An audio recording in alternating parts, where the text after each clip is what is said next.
Bonjour à tous. Aujourd'hui, nous allons continuer avec les classes et nous allons voir le mot-clé partial. Donc, le framework a créé ce mot-clé partial pour définir une classe ou une méthode de manière partielle, c'est-à-dire en deux fois.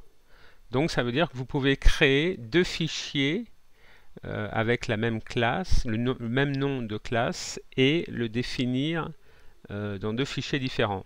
Alors quel est l'intérêt? Eh bien, si vous travaillez en groupe et que vous avez plusieurs développeurs, eh bien, deux développeurs peuvent travailler sur la même classe et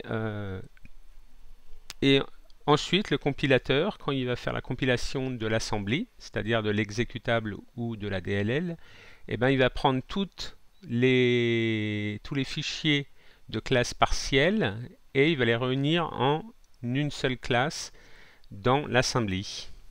Alors, quand ici j'ai créé une solution que j'ai appelée Partial Class Demo, dans lequel j'ai créé une application Windows Form que j'ai appelée Partial Class Demo, et vous voyez que il l'a définie comme une classe partielle. Et si je vais dans Form 1 Designer, qui est ici, et que je remonte tout en haut, et bien vous voyez que c'est également une classe partielle. Donc elle a le même nom, Form 1 ici, et elle se trouve dans deux fichiers différents, form1.designer.cs et form1.cs.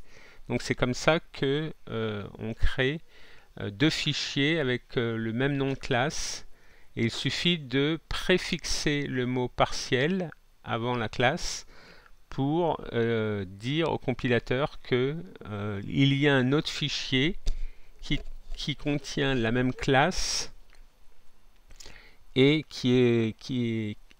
et à qui il faudra faire un regroupement lors de la compilation.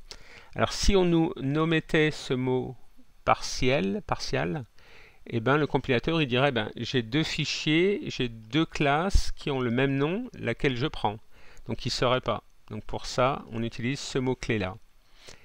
Alors ce qu'il faut savoir, c'est que ce mot-clé partial, c'est à l'intérieur d'un assembly. Ici, partial class démo. On ne pourrait pas mettre une classe partielle dans un assembly, une classe partielle dans un autre assembly, parce que quand le compilateur compile l'assembly, il va prendre toutes les classes partielles au sein de du même projet, on va dire. Donc voilà. Donc ensuite, de la même manière, le framework permet d'utiliser le mot-clé partial pour des méthodes. Donc là, j'ai créé une méthode chercher un élément qui prend un int et qui l'affecte à un label de ma WinForm. Alors de la même façon, on préfixe le mot-clé partial avant le nom. Et ce qu'il ne faut pas oublier de faire, c'est de définir la variable, la méthode, avant de pouvoir l'utiliser.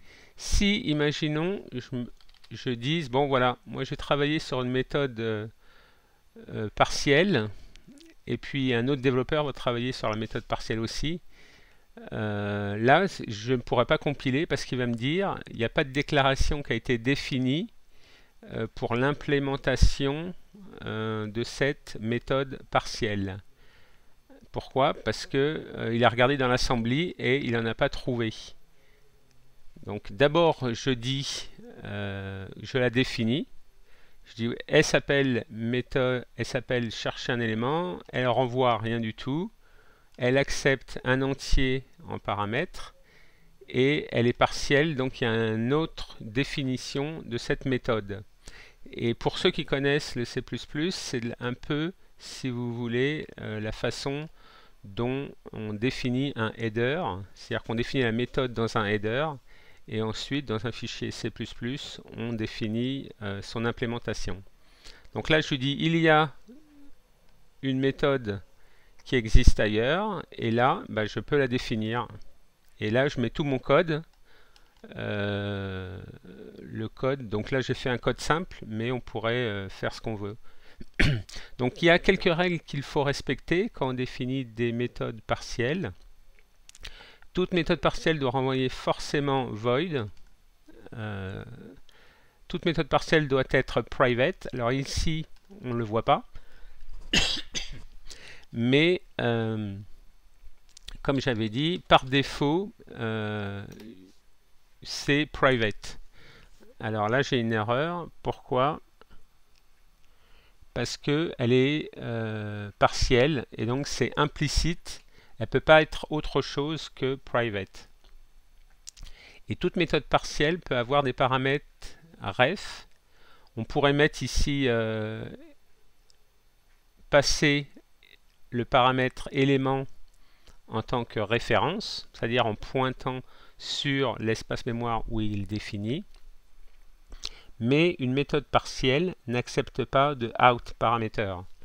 Donc je ne pourrais pas mettre out ici. Donc voilà, c'était une courte vidéo sur le mot-clé partial.